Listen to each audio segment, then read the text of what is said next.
오늘은 예수님께서 제자들에게 생명의 소중함을 설명해 주시는데 유다까지도 죽은 소녀와 아기에 대해서 통곡하며 애도를 하네요. 자, 그럼 예수님 말씀을 듣겠습니다. 나는 말없이 앉아서 음식을 입에 대는 둥 마는 둥 하였다. 요한과 큰 야고보는 음식을 아예 입에 대지도 않고 그냥 앉아 있었다. 다른 제자들은 우리가 말을 하고 싶지 않은 것을 눈치채고는 흘끔흘끔 쳐다보기만 할 뿐 가만히 있었다. 얼마가 지나서야 유다가 참지 못하고 입을 열었다. 왜들 이렇게 조용한 거야? 누가 죽기라도 했어? 유다의 말에 큰 야고보가 울음을 터뜨렸다. 유다가 황당한 표정을 하고 물었다. 내가 뭐 말을 잘못하기라도 했나? 모두 조용히 앉아서 생명의 존엄성에 대해 생각해 보는 것이 좋겠다 하고 내가 말했다. 장차 죽임을 당할 태아들의 고통을 느끼고 그 태아들의 울음소리를 들으면서 나는 오랫동안 거기 앉아 있었다. 사람들이 허용한 죄에 눈이 어두워져 죄를 알아보지 못하는 사람들을 보았다. 사람들이 자기 자신의 장래를 파괴하는 것을 보고 악마가 웃어대고 있는 것도 보았다. 그때 큰 야고보가 슬픈 곡조의 노래를 부르며 죽은 소녀와 아기를 보살펴달라고 기도하기 시작했다. 나는 그 소녀와 아기뿐 아니라 그 가정의 사랑을 죽여버린 소녀의 부모와 형제 자매들도 생각했다. 큰 야고보가 노래를 끝냈을 때 내가 무거운 마음으로 제자들에게 입을 열었다. 사람들이 자신의 혈육인 자식들을 잔인하게 다루는 것은 부끄러운 일이다. 어떤 사람들은 자식을 없애버려도 되는 귀찮은 짐으로밖에 보지 않아. 사람들은 너무나 뻔뻔스럽게 죄를 짓고도 대수롭지 않게 생각한단다. 그들은 누구는 살고 누구는 죽어야 한다고 제멋대로 결정하고 있는데 이것은 정말 부끄러운 일이다. 자기를 방어할 수 없는 태아라고 해서 하찮게 여기는 것은 너무나 부끄러운 일이야. 사람들이 얼마나 쉽게 죄를 받아들이는지 너무나 뻔뻔스럽고 명백하게 죄를 짓고서도 옛날이나 지금이나 그리고 앞으로도 그것을 그렇게 아무렇지도 않게 여길 것이다. 나는 거기 앉아서 내가 태어났을 때 헤로데 왕이 죽인 아이들을 생각했다. 아이들을 전부 죽였다는 보고를 헤로데 왕이 들었을 때 자신이 얼마나 무서운 죄를 지었다는 것을 생각하지 않고 오히려 기뻐했던 것이다. 그러나 헤로데 왕을 악한 자로 생각하면서도 앞으로 많은 사람들이 자기 태아를 죽인 것에 대해 잘못됐다고 생각하지 않고 오히려 짐을 덜게 되었다고 기뻐하는 수많은 사람들을 보았다. 죄의 악습이 대를 이어 전해지는 것을 보았다. 그리고 하느님을 신뢰하면서 하느님께서 주시는 생명의 샘물을 귀중히 여기는 착한 사람들이 지닌 사랑을 보았는데 그 사랑도 대를 이어 전해지는 것을 보았다. 언젠가 나의 사랑을 받아들여 모든 사람이 선물을 귀하게 여기는 그날이 올 것을 나는 보고 있었다. 깊은 상념에서 깨어나 보니 벌써 저녁이었다. 베드로는 요한한테 그동안 무슨 일이 있었는지를 전해 듣고 상황을 파악하고 있었다. 주님, 세상의 모든 가정이 하느님의 사랑으로 힘을 얻도록 오늘 밤에 금식하며 기도를 드리는 것이 어떨까요? 그래, 베드로, 좋은 생각이다. 베드로에게 대답을 하면서 아버지께 기도드릴 생각으로 기분이 조금 나아졌다. 뭐라고? 또 안 먹는다고? 유다는 화가 난 듯 소리를 버럭 질렀다. 여보게, 이번에 하는 금식 기도 역시 좋은 희생이 될 걸세 하고 베드로가 유다를 위로했다. 안드레아도 거들었다. 유다, 하느님께 희생을 많이 바칠수록 더 큰 보상을 받게 된다는 것을 생각해 보게나. 유다는 안드레아가 한 말에는 관심도 없었고 오직 끼니를 굶어야 한다는 것과 어쩔 수 없이 금식을 해야 한다는 사실에만 주의를 빼앗기고 있었다. 그야 그렇겠지. 슬픈 목소리로 유다가 대답했다.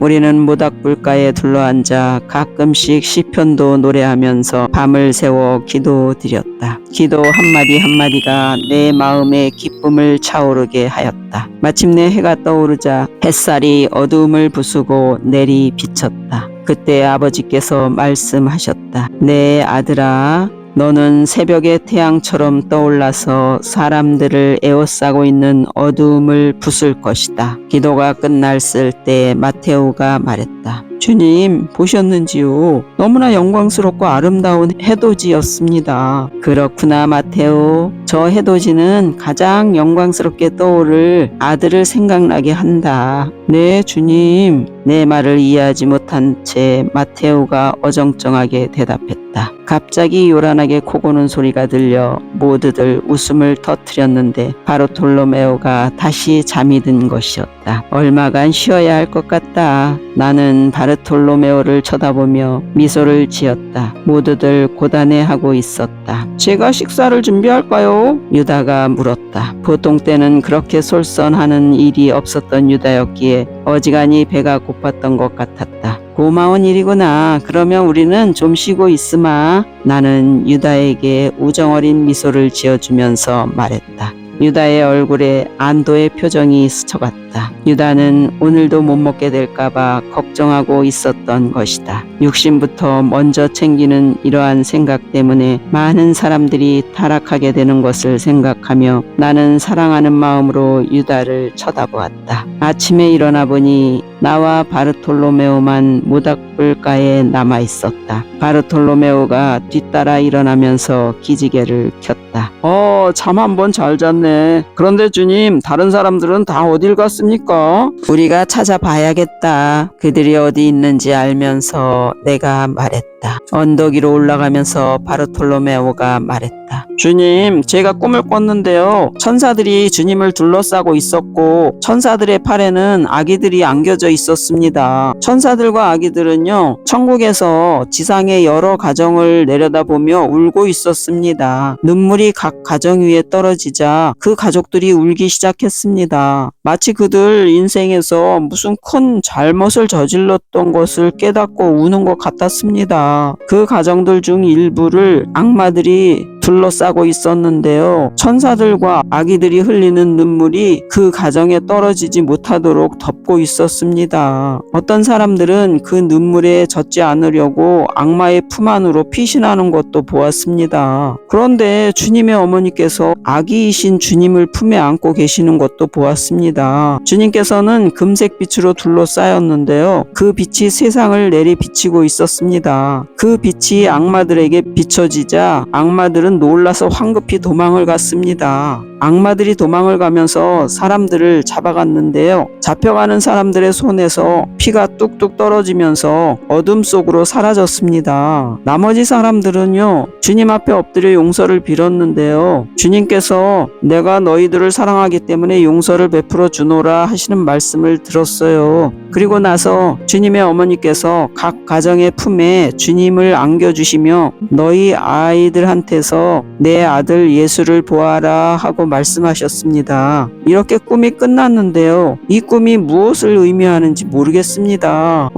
네가 꾼 꿈은 생명 자체에 대한 꿈이었다. 그 꿈은 많은 사람들이 생명의 고귀함을 깨닫지 못하고 생명을 하잘것없는 것으로 생각하도록 유인하는 악마에 의해 눈이 멀어 있다는 것을 보여준 것이다. 언젠가 모든 사람들이 생명의 존엄성을 알 날이 올 것인데 많은 사람들이 생명에 대해 범한 죄를 후회하게 될 것이라는 뜻이다. 그리고 어떤 사람들은 생명에 관한 진리를 받아들이지도 않고 거부할 것이며 진리를 피하기 위해 죄악 속으로 더 깊이 빠져 들어갈 것이라는 뜻이야. 너의 꿈은 죄가 죄인들을 어디로 끌고 가는지를 잘 보여주고 있는 것이다. 그리고 네 꿈이 알려주고 있는 또 하나의 사실은 모든 사람이 창조되는 그 순간부터 내가 그 사람의 가슴 속에 있다는 것과 너희는 사람을 대할 때마다 내가 그 사람을 사랑하여 항상 그와 함께 있다는 것을 알아야 한다는 것이다. 그래서 너희 각 사람을 대하는 것이 바로 나를 대하는 것과 같다는 것을 알려주고 있는 것이다. 그리고 잘못을 알고 용서를 비는 사람들을 내가 용서해 준다는 것도 알려주고 있다. 어머니께서는 모든 사람들에게 나를 받아들이고 나의 가정 안에서 하나가 되라고 말씀하고 계신다는 것도 알려주고 있다. 나는 바르톨로메오에게 꿈에 대해 자세하게 설명해 주었다. 꿈 안에 참으로 많은 뜻이 들어있군요. 때로는 이해하기 어려울 때가 있습니다. 있었습니다. 바르톨로메오가 솔직하게 고백했다. 그 꿈을 이해하게 해달라고 하느님께 기도하면 이해할 수 있게 해주실 것이다. 주님, 기도하겠습니다. 내가 설명한 꿈의 뜻을 미처 다 이해하지 못하고 바르톨로메오가 대답했다. 우리는 그 어린 엄마와 아기가 묻혀 있는 곳에 도착했다. 베드로가 무덤에서 기도를 선창하며 제자들과 함께 기도하고 있었다. 유다를 포함해 모두가 슬픈 표정이었다. 나를 보자 제자들이 기도를 멈추었는데 유다가 나서며 물었다. 도대체 왜 이런 일이 일어나야 하는 겁니까?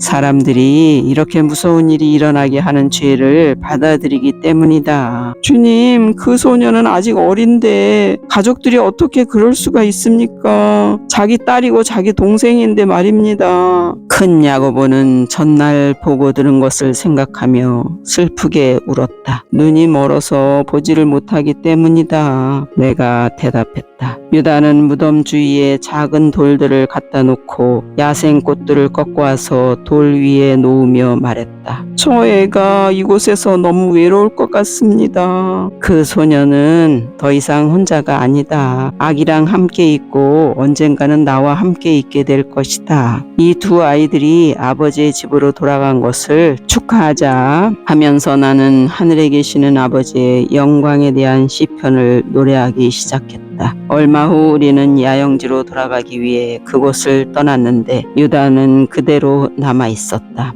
유다야, 너는 안 돌아갈 거야? 유다가 어떤 대답을 할지 알면서도 내가 물었다. 예, 주님, 저는 여기 조금 더 있으면서 그 아이들을 위해 기도하고 싶습니다. 유다의 눈에 눈물이 고여 있었다. 이렇게 어린 아이들한테 그런 일이 일어나서는 정말 안 되는 일이었습니다. 알고 있다, 유다야. 너는 여기서 더 있고 싶은 만큼 오래 있다가 오너라. 나는 평소에는 숨겨져 있어서 볼 수 없었던 사랑을 유다의 가슴에서 보았다. 우리는 침묵하면서 언덕을 내려오면서 심하게 흐느끼는 유다의 울음소리를 들을 수 있었다. 유다가 왜 저렇게 괴로워합니까? 그 사람답지 않은데요? 시몬이 궁금해하며 물었다. 다른 사람들과 마찬가지로 유다도 사랑을 하고 싶어 한다. 오늘 유다는 사랑을 하고 있는 것이야. 나는 유다가 내 어머니를 얼마나 사랑했으며 자기 어머니를 얼마나 사랑했는지를 생각했다. 유다의 가슴 속에는 모든 어머니들을 위한 자리가 있었지만 안타깝게도 그 가슴 속에 교만도 함께 자리 잡고 있었다. 저녁 늦게 유다가 돌아왔을 때는 대부분의 제자들이 잠들어 있었다. 유다야, 괜찮니? 다정하게 내가 물었다. 네, 주님, 이젠 다 나았습니다. 제가 주님을 곤란하게 했다면 죄송합니다. 나를 곤란하게 하다니. 아니야. 네가 보여준 사랑은 나에게 큰 기쁨을 주었어. 아, 그랬나요? 하면서 유다는 먹을 것을 가지러 갔다. 유다가 쪼그리고 앉아서 혼자 먹고 있는 모습이 무척이나 쓸쓸하고 의기소침해 보여서 내 마음이 아팠다. 그때까지 자지 않고 있던 베드로가 유다 곁으로 가서 말을 붙였다. 나하고 이야기나 좀 할까?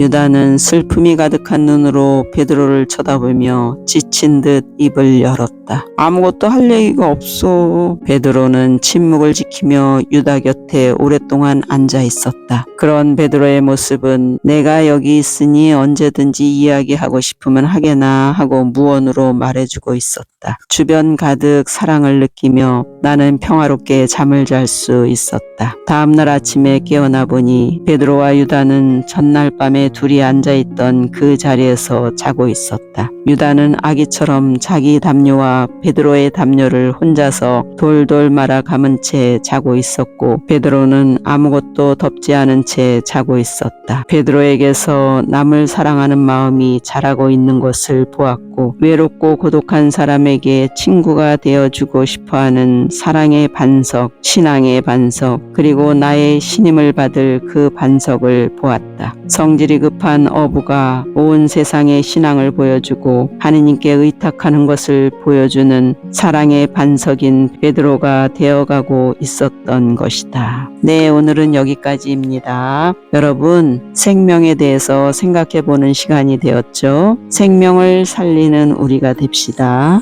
네, 끝까지 들어주셔서 감사합니다.